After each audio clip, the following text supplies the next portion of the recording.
Halo teman-teman semuanya, selamat datang kembali di channel ini. Jumpa lagi dengan saya Peki Himpong. Apa kabar kalian semuanya? Aku terus berharap dan mendoakan semoga teman-teman semua di rumah bersama keluarga tercinta selalu dalam keadaan yang sehat.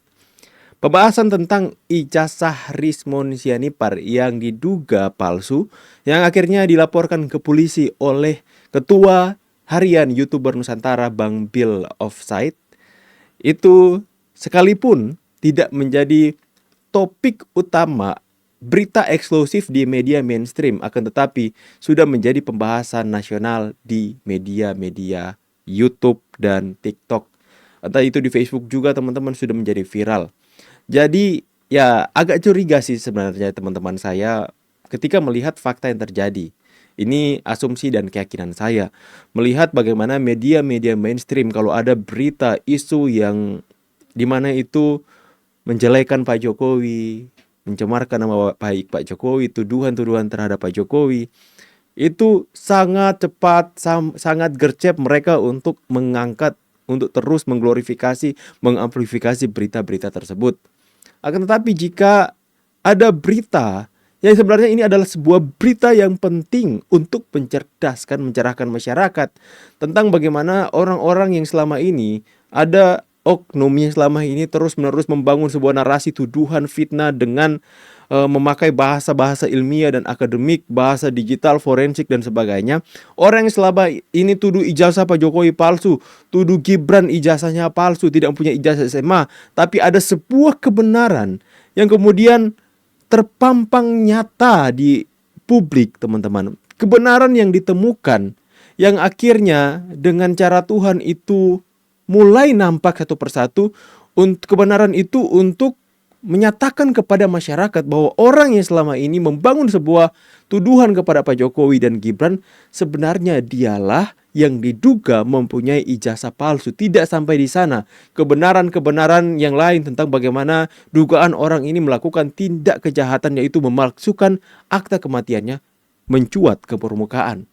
Itu menjadi topik pembahasan kita hari ini dan sangat beredar luas di media sosial dan kita buka ruang diskusi publik. Akan tetapi itu tidak menjadi berita eksklusif, bahkan berita utama untuk membahas soal ini, teman-teman.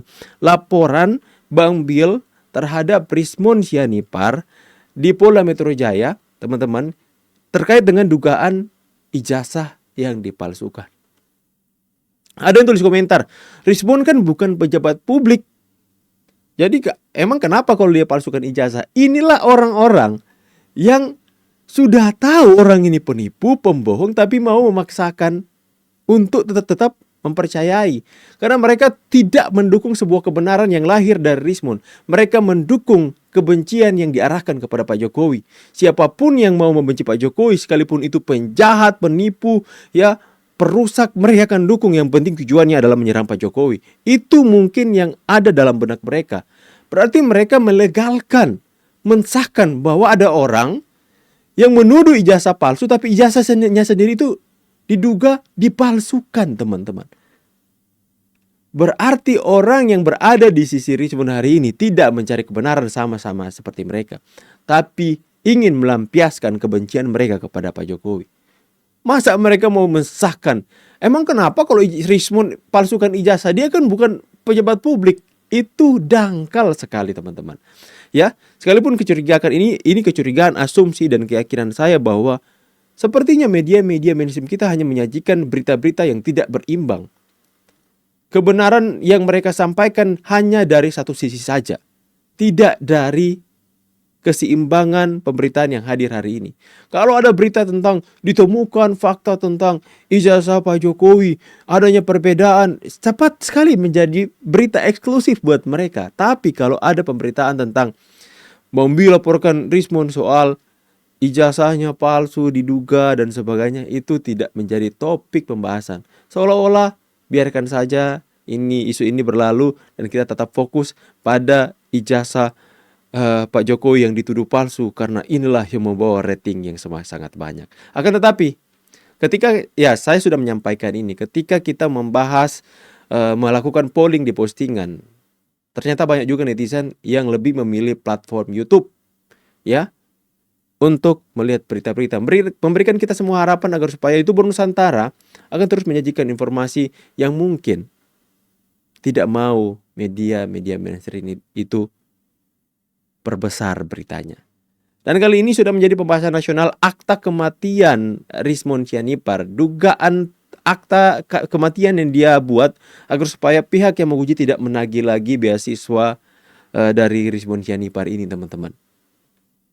Seorang dosen, pengamat politik, Ade Armando turut membahas ini di salah satu podcastnya. Kita sama-sama saksikan, teman-teman. Ini semakin hari semakin menarik. Ya. Tapi kalau beasiswanya habis, orangnya nggak selesai, kalau di Jepang tuh prinsipnya adalah, ya Anda harus bayar. Iya. Anda gagal nih, Anda harus bayar. Ganti rugi. Ganti rugi. Iya. Ya. Dan itu kalau nggak salah, saya lupa apakah ini disampaikan oleh Farhad Abbas di acara tersebut, atau saya dengar kemudian ya. Angkanya mencapai ratusan juta rupiah. Nah, Rismon ini pintar tapi. Gimana caranya nih supaya saya nggak bayar kan, dan tidak dituntut secara hukum kan. Makanya dia buat sertifikat bahwa dia sudah meninggal. Itu out of the box itu. Itu kan out of the box. Luar biasa. Luar biasa.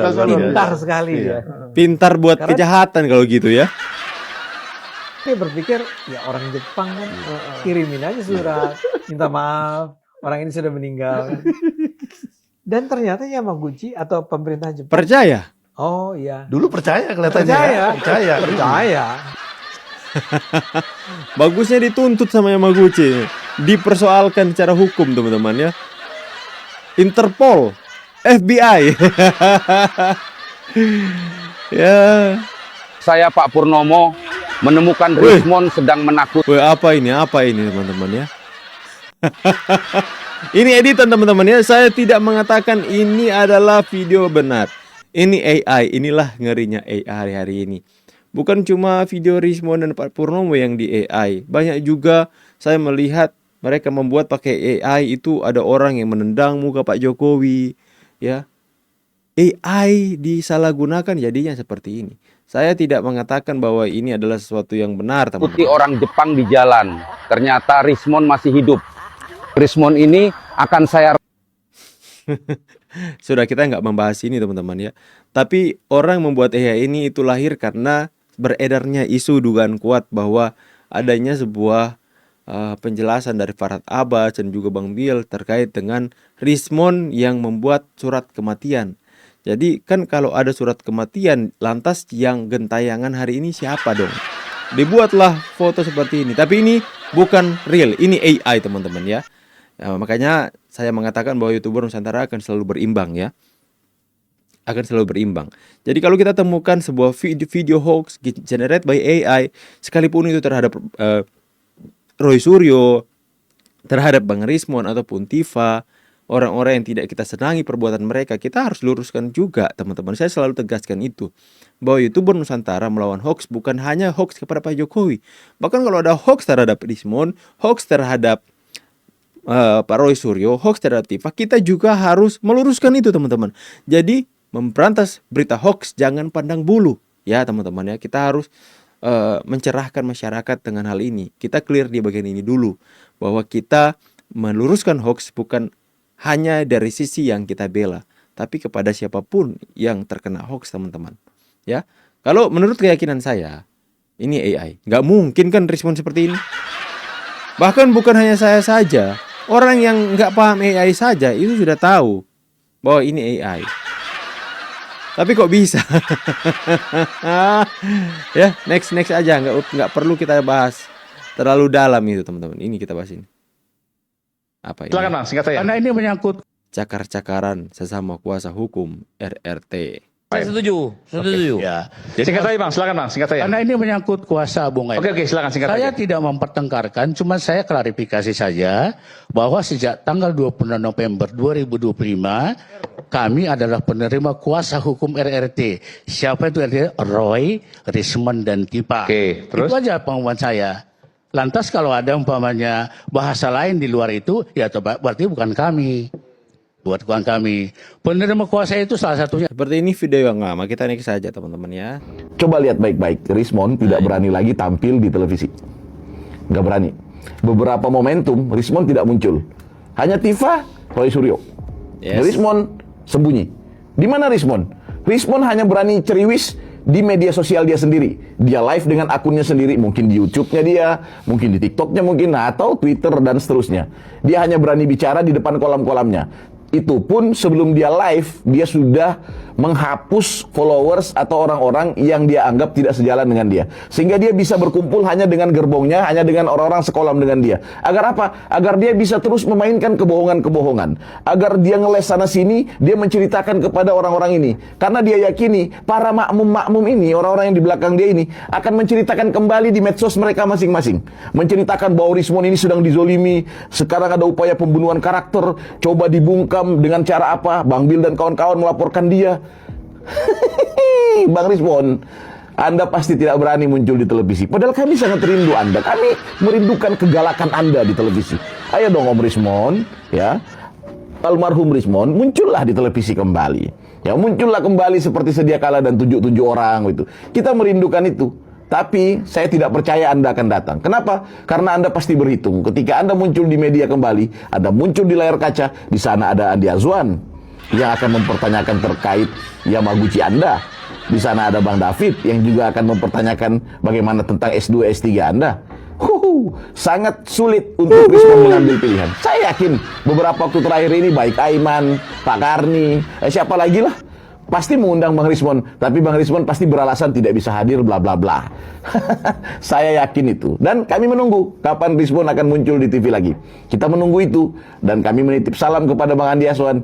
Tolong Bang Andi, meminta Bang Andi Azwan nanti, atau Bang Bil nanti kalau ada di televisi ketemu Rismon, tolong ditanyakan kepada Rismon, dan tolong Rismon mengklarifikasi di hadapan rakyat 280 juta ini, terkait surat kematiannya, terkait ijazah palsunya, dan seterusnya, yang beredar dan kemudian menjadi isu publik yang menyeruak sampai sekarang ini. Bisa dikatakan Bang, Rismon itu udah kehilangan tajinya. Itu dulu Rismon, galaknya minta ampun. Genderman ini Pak, galaknya minta ampun dulu teman-teman. Lain dulu, lain sekarang. Beda kegalakan Rismon dengan sekarang. Ketika satu persatu kebenaran mulai terkuak, Rismon pun kehilangan tajinya. Dugaan-dugaan soal tindakan-tindakan yang dilakukan oleh Rismon yang diduga itu melanggar hukum, teman-teman. Itu membuat dia menjadi lembut. Saya kalau lihat Rismon itu lembut, nggak cocok dengan pembawaannya, teman-teman. Kita tahu Rismon itu selalu meledak-ledak, mengatakan Bapak polisi ini setan, ya. Ini setan, semua di institusi kepolisian, nama-nama yang dia sebut setan ada itu di rekam jejaknya. Ini waktu itu setan ini, wih, galak kali orang ini. Lantas kemudian orang yang kita tahu ini galak ini tiba-tiba menjadi lembut. Nggak cocok, agak. Ini bukan Rismon. Jangan-jangan seperti ada profesor dari kubu mereka yang mengatakan Pak Jokowi bukan Pak Jokowi. Mungkin saja kita bisa mengatakan bahwa Rismon ini bukannya Rismon yang sebenarnya. Karena yang kita tahu Rismon sebenarnya itu galaknya minta ampun. Rakyat pun dibentak Rismon. Ada videonya dia bentak rakyat. Ini dia. Apa kalian cuma scrolling HP? Bentar kita ulang dari awal ya. Mana ini? Apa jawabanmu rakyat? Apa kalian cuma scrolling HP dan berharap perubahan Indonesia turun dari langit? Lihat kami nih, model sendiri, panas-panasan, keringat-keringatan nih. Nggak ada yang suruh. Capek, cari sendiri. Yang disalahkan rakyat. Namun nggak ada yang suruh Anda keringat-keringatan di jalan, kesana kemari, pontang panting. Lantas Anda capek, Anda salahkan rakyat. Nggak ada yang nyuruh, Mon. Nggak tahu, udah basah selalu. Ya, jauh dari Sumatera Utara. Terus kalian scrolling HP, mencibir. HP-HP kami, Mon. Jari-jari kami. Hak kami dong scrolling-scrolling HP. Tapi kalau mencibir nggak boleh ya teman-teman ya. Menyerang personal nggak boleh. Kalau cuma soal scrolling-scrolling, handphone kami, jari-jari kami, jempul-jempul kami, mantap. Mantap. Menyinyirin kami. Tetapi Nyinyir. Menyinyirin kami. Hei, dengar masyarakat Indonesia. Hanya mereka yang boleh kritik, nyinyir ke para pendukung Pak Jokowi. Mereka katakan nyinyir termul, ternak. Mereka katakan kita ini orang-orang yang dungu, ya. Mereka katakan kita ini hewan peliharaan. Hanya mereka yang boleh nyinyir ke pendukung Pak Jokowi yang berbeda pendapat dengan mereka. Sedangkan kita nggak boleh. ketika anakmu pengangguran, kalian mengeluh. Ketika anakmu, suamimu nggak punya pekerjaan, kalian mengeluh.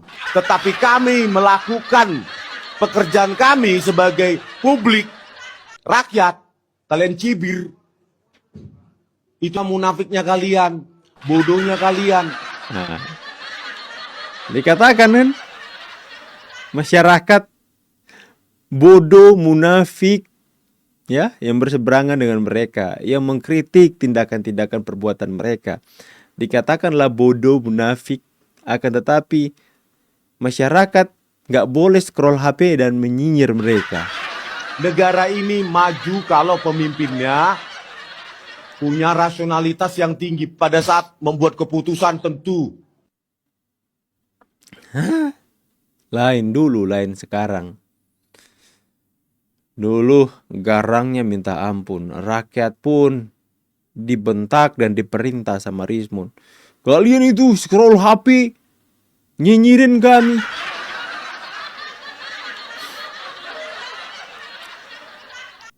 Meanwhile, ketika kebenaran satu persatu sudah mulai terkuak, Rismon Cianipar seketika menjadi lemah lembut.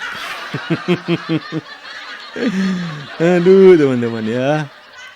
Sekali lagi saya mau katakan, saya itu tidak membenci orangnya. Saya itu tidak jengkel sama personnya teman-teman ya. Tapi yang kita lawan, yang kita benci adalah perbuatan mereka, narasi sesat yang mereka hadirkan di tengah-tengah ruang publik, sehingga menciptakan polarisasi, perpecahan di tengah-tengah masyarakat, menciptakan sebuah kebohongan yang mereka paksakan untuk masyarakat itu percaya. Inilah yang YouTuber Nusantara harus terus lawan, teman-teman ya. Karena kita tidak bisa mengharapkan media mainstream untuk bisa fair dan seimbang. Kalau kita tidak bersuara, siapa lagi? Ya teman-teman ya.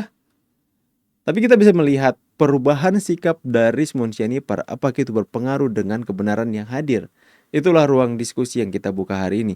Silakan teman-teman tulis di kolom komentar ya. Silakan kita berdiskusi di sana karena ini adalah konten yang dimana kita membuka ruang diskusi publik terkait dengan berita informasi yang sudah beredar di tengah-tengah masyarakat, khususnya di media sosial di ruang publik. Saya Vicky Impung pamit, see you on the next video and God bless you.